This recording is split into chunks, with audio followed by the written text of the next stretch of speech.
प्रदेश विधानसभा चुनाव के समय अचानक ही भाजपा को छोटे दलों की याद आ रही है। पार्टी के अंदरूनी सर्वे बता रहे हैं कि आज की स्थिति में बीजेपी को विधानसभा चुनावों में 100 सीटें भी नहीं मिलेंगी। इन सर्वे ने लखनऊ से लेकर दिल्ली तक बीजेपी नेताओं की नींद उड़ा दी है। पार्टी को अब उन दलों की याद आ रही है जिनके सहारे 2017 में उसने बड़ी जीत हासिल की थी, लेकिन अब ये दल या तो बीजेपी से दूर जा चुके हैं या फिर बड़ा हिस्सा मांग रहे हैं। छोटे दलों को साधने की कमान अब खुद बीजेपी अध्यक्ष जेपी नड्डा ने अपने हाथों में ले रखी, लेकिन नड्डा के भी पसीने छूट रहे हैं। तो क्यों बीजेपी से नाराज हैं उसके सहयोगी, देखिए ये रिपोर्ट। यूपी विधानसभा चुनाव में 6 महीने का ही वक्त बचा है और एक और तमाम दलों के नेता सुरक्षित ठिकाने की तलाश में सपा में तेजी से शामिल हो रहे हैं। वहीं दूसरी ओर बीजेपी से उसके सहयोगी दूर भागते जा रहे हैं। योगी आदित्यनाथ को लेकर पार्टी मुश्किल में फंसी हुई है।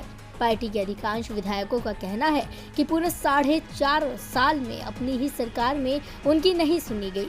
दावा किया जा रहा है कि 60% विधायक योगी की कार्यशैली से नाराज हैं और उन्हें डर लग रहा है कि योगी के नेतृत्व में चुनाव लड़ा तो जीत मुश्किल है, लेकिन योगी को हटाकर चुनाव लड़ा तो जीत और भी मुश्किल है। पार्टी का अंदरूनी सर्वे 100 से कम सीटों पर बीजेपी की बढ़त बता रहा है।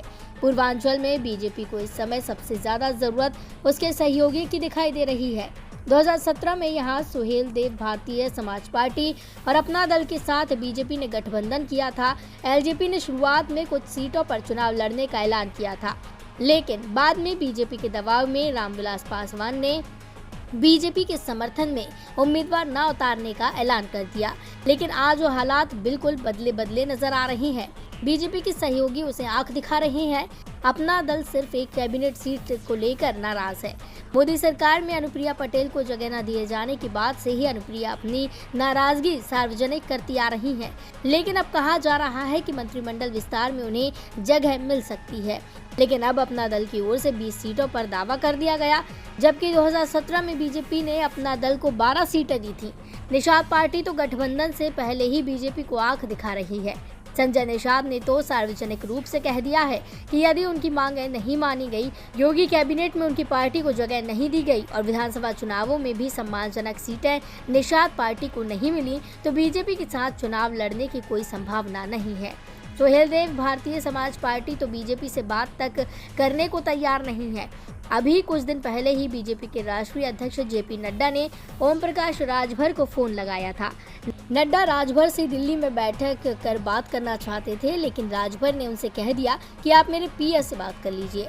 राजभर की नाराजगी का अंदाजा पहले से ही था, इसलिए निषाद पार्टी और अपना दल को साधने के लिए मोदी के करीबी AK शर्मा को लगाया गया था, जबकि राजभर की जिम्मेदारी खुद नड्डा ने ली थी। मुश्किल एलजेपी को लेकर भी बीजेपी के सामने खड़ी हो गई है। रामविलास पासवान को तो बीजेपी ने समझा लिया था, लेकिन आज एलजेपी में जो स्थिति है उसमें क्या चिराग को बीजेपी यूपी में चुनाव लड़ने से रोक पाएगी, क्योंकि पूर्वांचल की कई सीटों पर एलजेपी का प्रभाव है। बीजेपी की परेशानी बढ़ती जा रही है। ऐसे में सवाल है, क्या इस बार बीजेपी को अकेले ही यूपी चुनाव लड़ना होगा?